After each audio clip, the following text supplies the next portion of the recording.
According to the LA Times, spirituality has been a rising trend, replacing traditional religions as a way of comprehending existence among younger generations. Millennials and generations X to Z are now straying away from organized religious practices and adopting practices that focus on self and one's role in the universe. The major change here being the shift from specific beliefs to emphasis on external and internal connectivity. However, is this shift a product of disdain for strict belief systems or merely an exploration of understanding beyond traditional views? To gain some more insight, I spoke with 4 individuals in their 20s who have already embarked on their own spiritual journey, each with different levels of experience. During the interviews, I was able to learn more about their introduction to spirituality and what role it plays in their lives. What I found was that spirituality was not so much a replacement for religion, but instead a complement. Most of the interviewees reported being introduced to spirituality through friends or family. This usually sparked initial interest, however, a real commitment to this lifestyle seemed to arise after some further exploration. The newcomer in the spiritual community expressed that she was initially exposed by her sister, but what drew her in were videos of practicing spirituals on TikTok. Similarly, the more advanced beginner mentioned she began watching tarot readings on YouTube, which eventually led her to buy her own deck.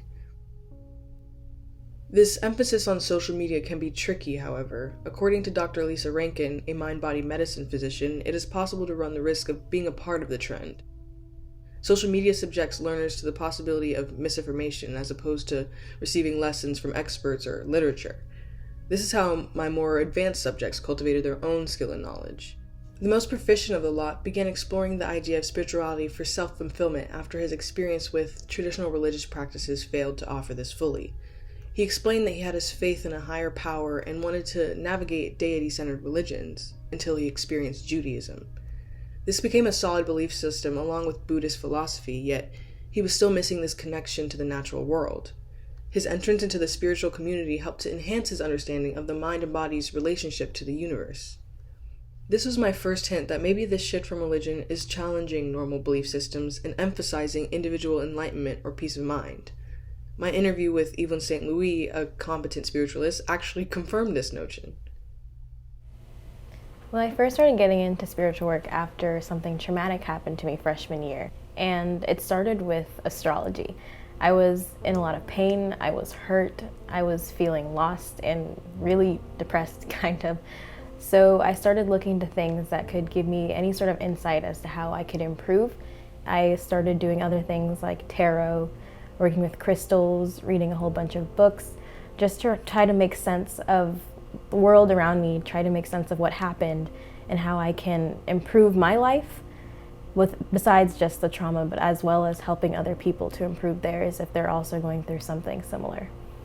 My tarot reading process is I usually just shuffle the deck and then whatever card pops out or whatever card I feel like I should pick out, that's what I pull. That's important. When I give a tarot reading to other people, I usually make 3 decks. And 3 decks with 3 cards, and on each deck I put a crystal that I feel really strongly resonates with that person. And I don't let the person see this process. And after I put the crystals on each of the deck, I show them and then I ask them to choose which deck. No. Got a feeling. I knew you were gonna say that too. Usually it's based off the crystal or which deck they feel most pulled to. And from that, we go through the cards and that's the reading. I think I feel more aligned. I feel like before these things, I didn't really know myself. And after getting into spiritual work, I feel like I've kind of returned to myself. I feel more comfortable in my goals. I feel like I can operate in the world a lot more freely than I did before. Life feels brighter. Feels like I can uphold myself a lot more comfortably and more confidently than I did before. I also followed up with new arrivals who spoke about their amalgamation of religious virtues and spiritual practice. The both of them expressed that crystals and tarot in a way replaced practice, but not the righteous teachings of their identified religion. Essentially, spirituality is not a trend or a replacement, but rather a method of understanding one's existence in the natural world.